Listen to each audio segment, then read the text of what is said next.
Dear Princess Sunbutt, Letter 46. Dear Princess Celestia, today I learned that drugs aren't all bad. You're stoner poner, Twi-Dye. It wasn't my fault, you can blame Cheerily this time. Love Anon. And P.S., she's not doing anything bad, she's just very affectionate now. I don't like it. From Her Royal Highness Celestia, RE Letter 46. To my faithful student Twilight Sparkle, certain mind-altering plants, spells, compounds, or phenomenon are indeed bad for the underlying health concerns, or for the possible repercussion of acting day-to-day with your mind inebriated. Used in moderation and responsibility, there are a great many helpful or benign uses for nearly anything of the sort. Giggle grass, for example, is sometimes used as an alternative to anesthesia for stressful visits, such as to a dentist. That said, they should be used in moderation, and only under supervision. Furthermore, I impress upon you the aforementioned mind-altering things prescribed by a licensed medical doctor, familiar with pony biology, are generally exempt from only under supervision, but you should follow the instructions. If you dislike how they make you feel or act, discuss them with the doctor for other options. Your loving mentor, Princess Celestia. P.S. This reminds me, Twilight, have you been taking your prescription regularly? Letter 47. Dear Princess Cellphone, today I learned that hickeys are a mark of sexual love, and should not be used to show affection for a family member. You're a freak with a streak, 50 Shades of Purple. From Her Royal Highness Cellphone, RE Letter 47. To my faithful student Twilight Sparkle. First, let me offer my wishes well to your hospital bed and a swift recovery after a lesson well learned. Cadence admits she may have overdone it with her positive reinforcement, and Shining Armor only needed a very frank discussion with his wife to soothe things over. Both admit that perhaps it would be helpful if such knowledge was made explicitly known at some point for such a book-read mare as yourself, as it does not generally come upon in casual conversation or during the usual sex education offered to fools. Cadence has offered to pay your medical bills this time, as she has inflicted most of the costs, and apologizes for the overreaction. She does, however, warn you that a repeat offense will be taken as an intentional sexual approach onto your brother, and will see to your further education on the subject of love and acceptable boundaries. She will be utilizing tough love, positive reinforcement, and has been given special dispensation in such a circumstance to use TLC. Your loving mentor, Princess Celestia. P.S.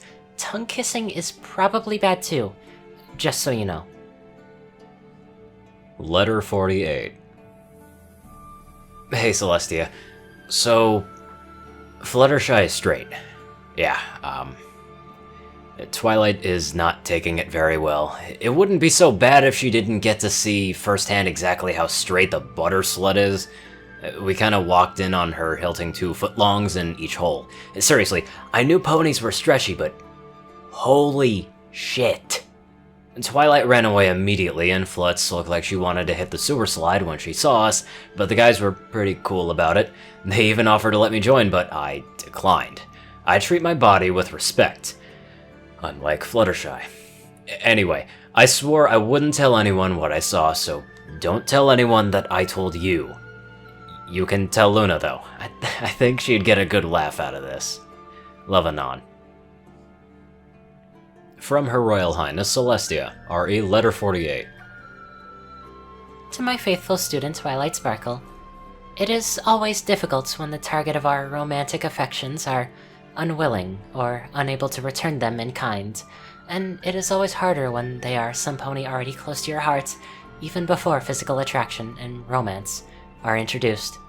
It saddens me on your behalf to know that you had to learn this lesson in this way, but it is very important to realize that our first loves rarely work out as we would desire, and the objects of our first desire rarely satisfy for long.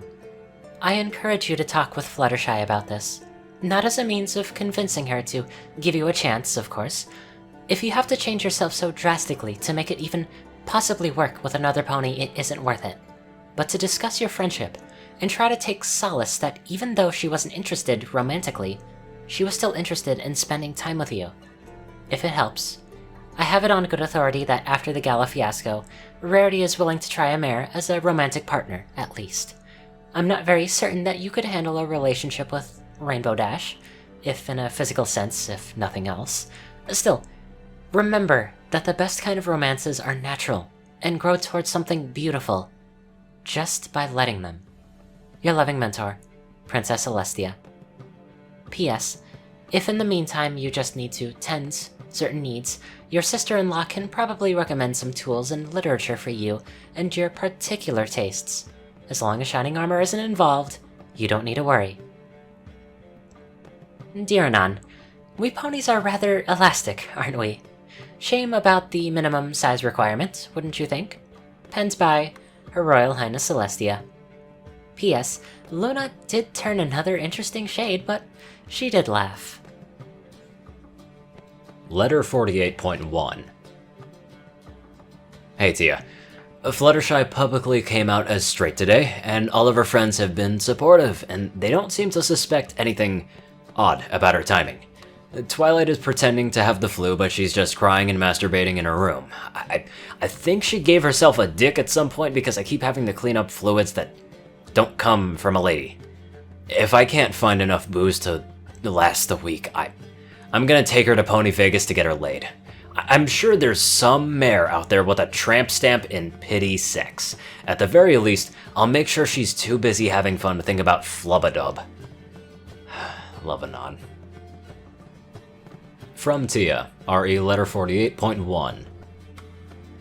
Dear Anon, please remember to stop by the Tourism Center in Las Pegasus for a complimentary cloud walking spell and emergency parachute, and inoculations against most fluid-borne pony diseases that may not be up to date.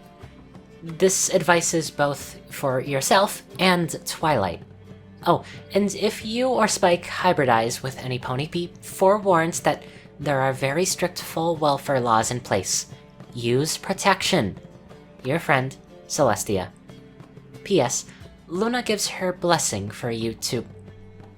well, I shall paraphrase as get some much-needed practice at a canter before trying for a gallop. Letter 48.2. Celestia, I'll be brief about this. Twilight got pony syphilis when we went to Pony Vegas, and she's got the meds already. The doctor said it'll clear up in about 2 weeks. Frankly, I'm disappointed in both you and her. She should have known better than to have unprotected sex while being so purple. I can only imagine what kind of example you must have set for her. Anon. From Tia, RE Letter 48.2. Dear Anon, I did warn you. Twilight never did like needles though, assuming that you passed on the message. Your friend, Celestia. Letter 49. Dear Princess Sunroof, today I learned that treating furniture as a replacement for family members while they're away is widely considered to be unhealthy behavior. I have publicly vowed to stop talking to my amour and credenza, but in reality I just moved them to the closet where I can talk with them without receiving odd looks. Your crooked bookshelf, Spriggles. From Her Royal Highness Sunroof, RE Letter 49.